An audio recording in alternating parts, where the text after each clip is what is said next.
gentlemen, the Colgate Palmolive Peak Company, makers of Colgate Dental Cream, take this opportunity to wish you a Merry Christmas. And now, Colgate Dental Cream presents the Dennis Day Show, written by Frank Galen, with Sharon Douglas, Dink Trout, Paula Winslow, Charles Dant in the orchestra, yours truly, Vern Smith, and starring our popular young singer in A Day in the Life of Dennis Day.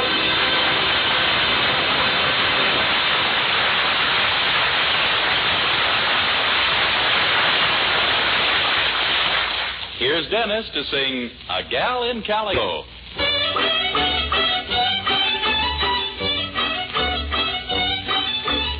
Met a gal in Calico way down in Santa Fe. I used to be her Sunday beau till I rode away. Do I want her? Do I want her love? Yes, sirree. Will I win her? Will I win her love? Wait and see.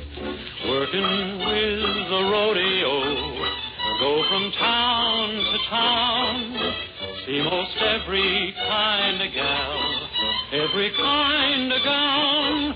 But who made my heart sing? Yippee-I, yippee-oh, my little gal in calico. I'm gonna quit the rodeo, gonna settle down, buy a boat, a calico, for a wedding gown. Then will I fend for it? Yippee-I, yippee-oh, my little gal in calico.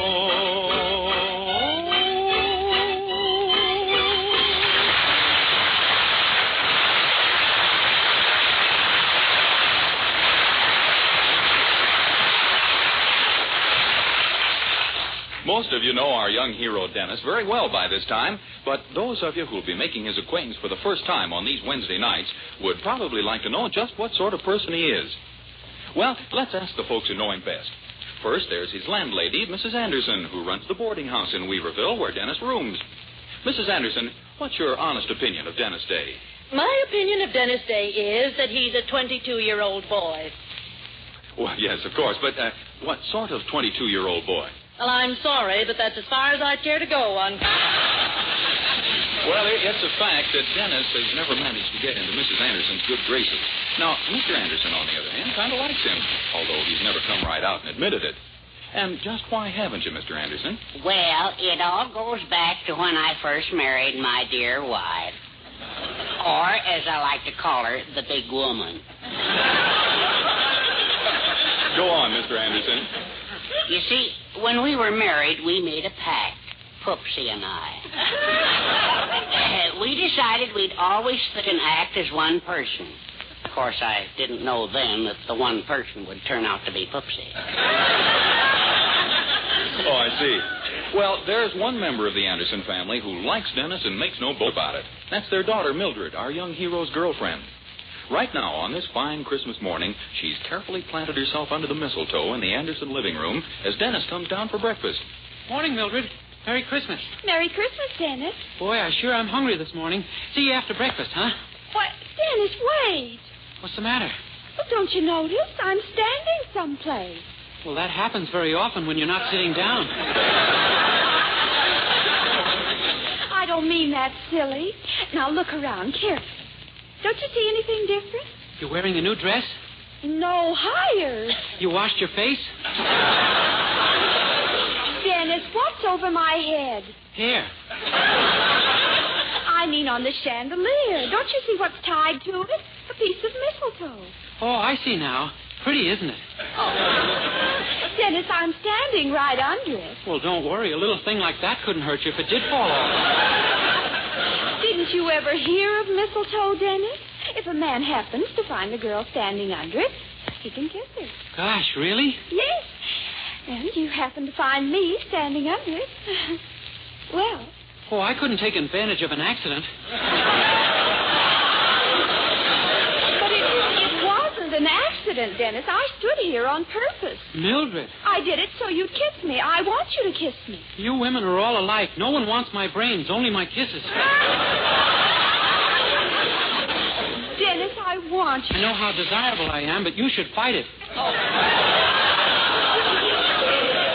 I'm tired of arguing about it. Come here, Dennis Day. Please, Mildred, you're mussing my hair. I don't care. Now stand still. Well, so that's the sort of thing that goes on in my house. Mother. Hello, Mrs. Anderson. What's new? Don't put on any act with me. I saw you kissing my daughter. Give me one reason why I should walk in and find such a thing going on. We didn't expect you.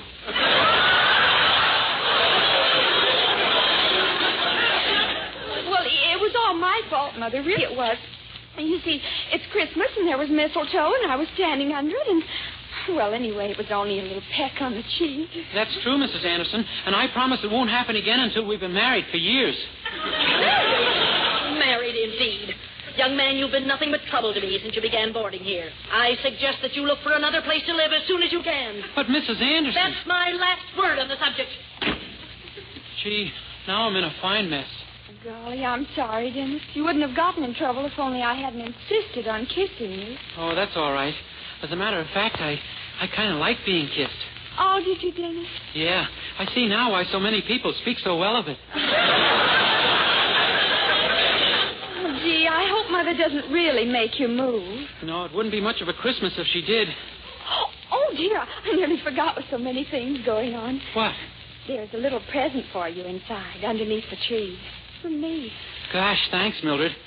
I hope you won't be too disappointed, but I didn't have enough money to buy you an expensive present this year. Oh, well, that's all right, Dennis. I'll be every bit as happy with a present that costs practically nothing. I didn't have enough to buy you one of those either. Oh, well, don't feel badly. I understand. Next year I'll be able to give you something real nice to make up for it after my invention is put on the market. Your invention? Yeah, I haven't told you because I wanted it to be a surprise.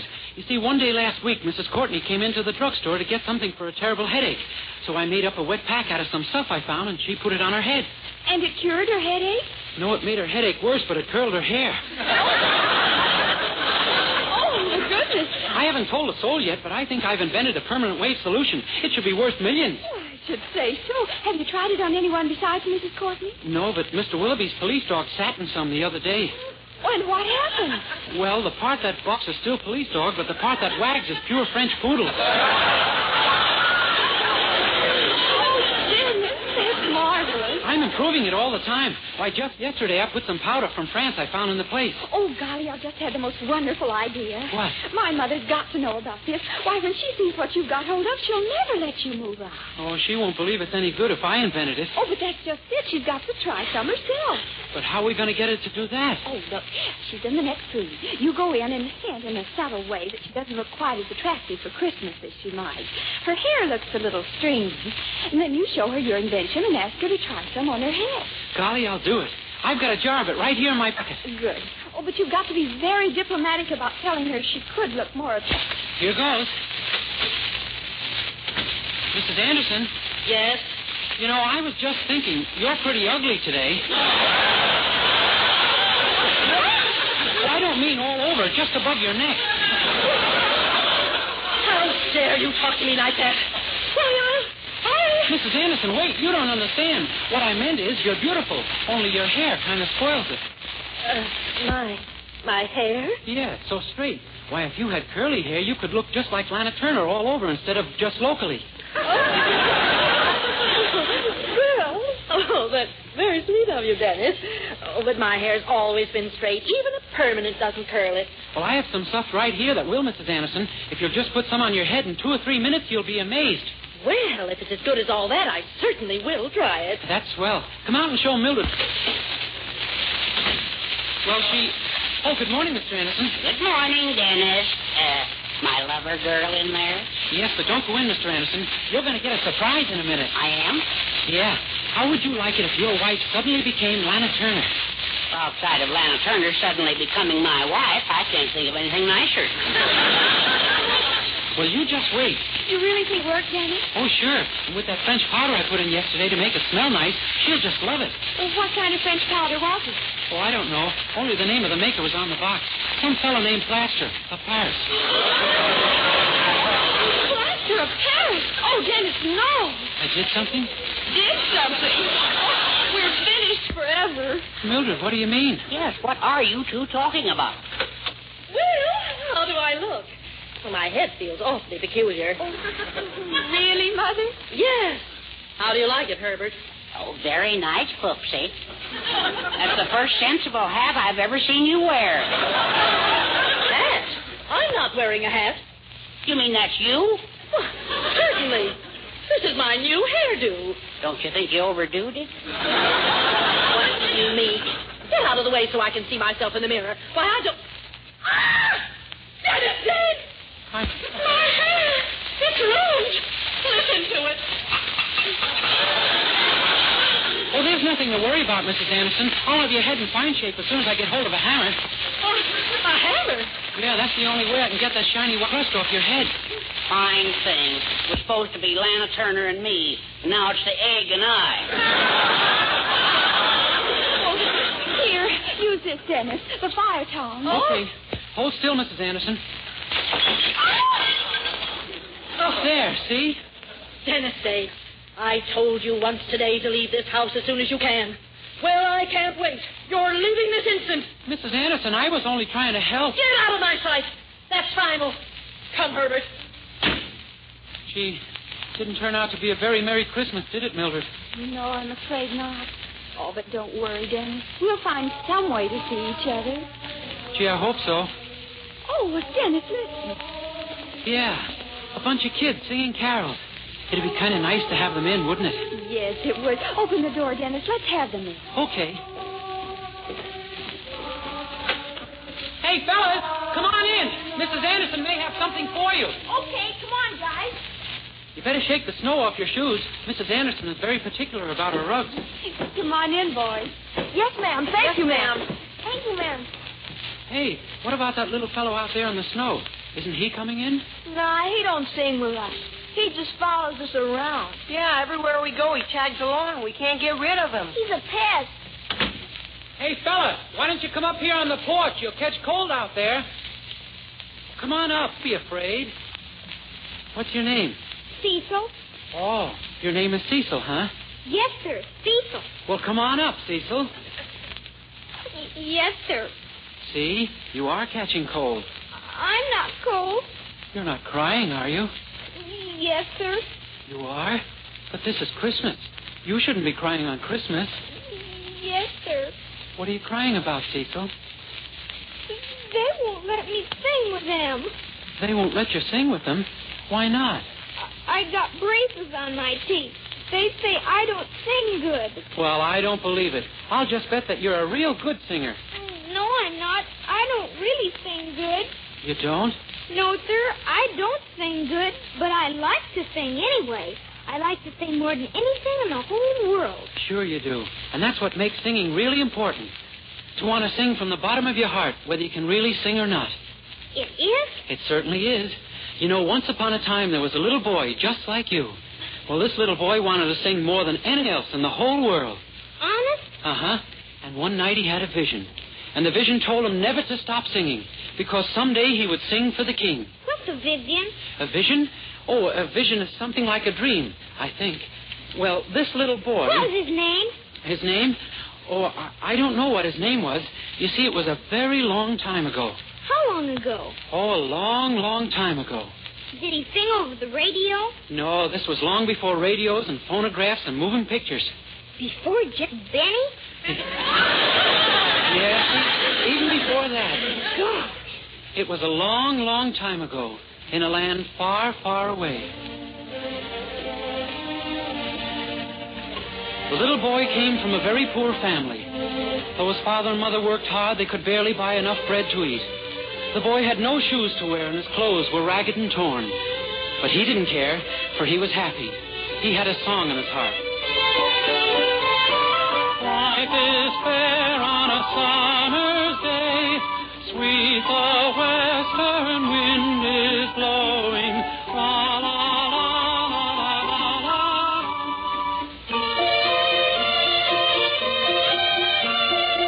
one day his father called the boy to his side and said, "Why is it, my son, that you always sing? We are poor and have little for you to sing and be happy about." And the boy answered, "I am happy, Father, for someday I know I shall sing for the king."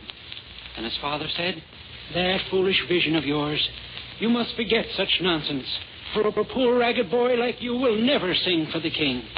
And the boy said, "Told me so. It was so clear to me, Father. A voice spoke to me and said that I had been chosen to sing for the king." The boy's father was sorely troubled. He shook his head sadly and sighed. "My son, you must put such idle dreams out of your head, for tomorrow you shall start to work for the rich landowner who lives on the hill." "Gladly, Father, and I shall sing as I work, for someday my song will be heard by the king." The boy's father returned to his work, knowing that his words could not shake his son's faith in his vision, with his tattered clothes flapping in the breeze, and his shoeless feet kicking up the dust. The dust rose and danced with the sunbeams, leaving a happy trail behind the boy as he sang. "Life is fair on a summer's day, sweet the western wind is blowing. La, la, la, la, la." And so the boy went to work for the rich landowner. He tended to the flocks of sheep and to the goats. At dusk, when the boy would drive the flocks home from the meadows, the hooves of the animals would make a gentle sound on the road. And with this as music, the boy would sing. "Life is fair on a summer's day, sweet the western wind is blowing. La, la, la, la, la, la, la." One day, not long after, the landowner called the boy to him and said, "Hearken to me, boy. I pay you to care for my flocks, not to fill the air with your incessant song." "I'm sorry, Master. I meant to bother no one with my singing. The sheep and the goats don't mind." "I am neither a sheep or a goat, so I mind." "You see, Master, I must sing, for someday my song will be heard by the king." "Ah, you're mad, boy. Yea, mad and also stupid. Sing for the king. Be gone with you. Be gone with you." "But, Master, I shall sing for the king.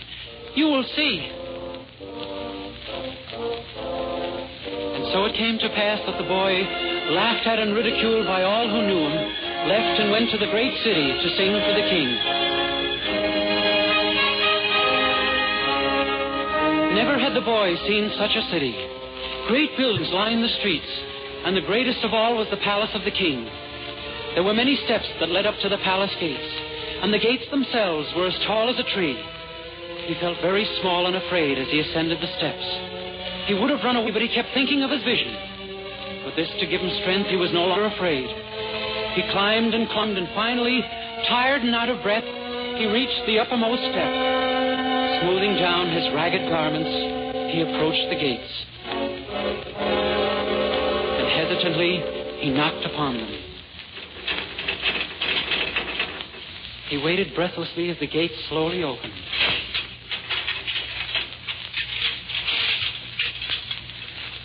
"Who knocks at the palace of the king?" The boy looked up at the tall guard and said, I did. "Ragged beggar, what is it you want?" I am not a beggar. "Speak up! What is it you want?" I have come because of a vision. I have come to sing for the king." "You? Sing for the king?" "You, a ragged beggar boy, have come to sing for the king." The guard laughed and laughed. Other guards came, and they too joined in the laughter. They laughed even more when the boy told them of his vision. Then, tiring of their laughter, they picked the boy up and cast him down the many steps to the street below, and slammed the gates shut. The boy picked himself up out of the dirt at the bottom of the steps, and sadly, with his head bent, he walked away from the palace. That night, weary from his journey and unable to travel further, the boy stopped to rest by the side of a hill. Sheep were grazing nearby, and as he fell asleep, the boy knew that he would never sing again. He was awakened that night by a strange light. A light that transformed everything about him. A light from a great star that shone above. There wasn't a sound. All was hushed. A hush, a quiet, a silence beyond words to describe.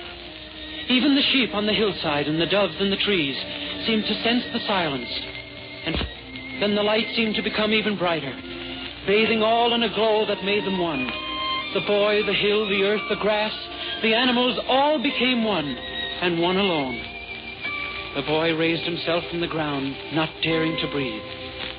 Then he felt a song swelling in his throat. He could contain himself no longer. Something was compelling him to sing. He stood up straight and small on the hill. What if they had laughed at him? What if his song was unwanted? He felt he must sing now, here now in this divine night. So he stood. His tattered clothes, shimmering in the light of the star above, were like the raiment of angels. And he sang. Ave Maria,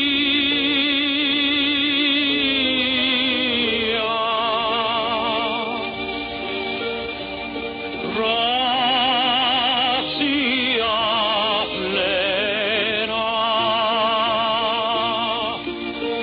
Maria, gratia plena,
the boy saw a man coming up the hill toward him.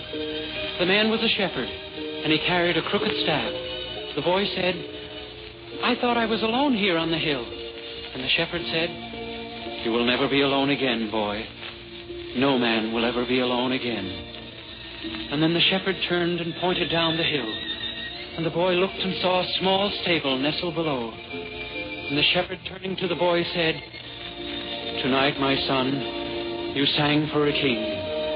Verily, the King of Kings."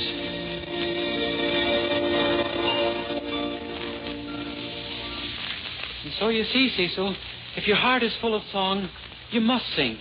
Oh, I didn't know you folks were listening. It was a lovely story, Dennis. It was beautiful, Dennis. Yes, it was.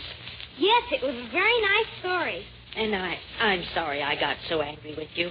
I hope you forgive me, Dennis. Oh, sure. That's all right, Mrs. Anderson. Cecil, would you like to sing with us? And oh, gosh, I'd love to sing with you. I'd love to sing with you. Will you let me, honest? Will you let me sing with you? Sure. How about we all sing together?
Colgate-Palmolive Peat Company, makers of Colgate Dental Cream, hope you've enjoyed a very pleasant Christmas and sends to every one of you best wishes for the new year.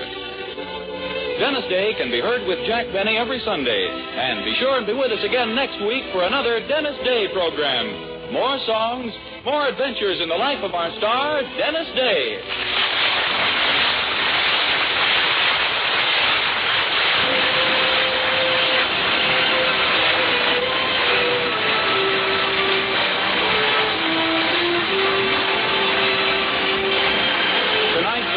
Christmas story, The Boy Who Sang for the King, was written by Frank Tashlin. Bobby Driscoll, who played the part of Cecil, appeared through the courtesy of Walt Disney and can be seen in the Technicolor picture Song of the South.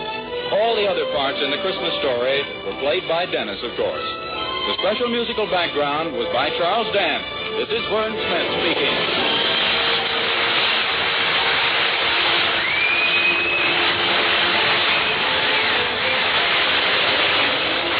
This is NBC, the National Broadcasting Company.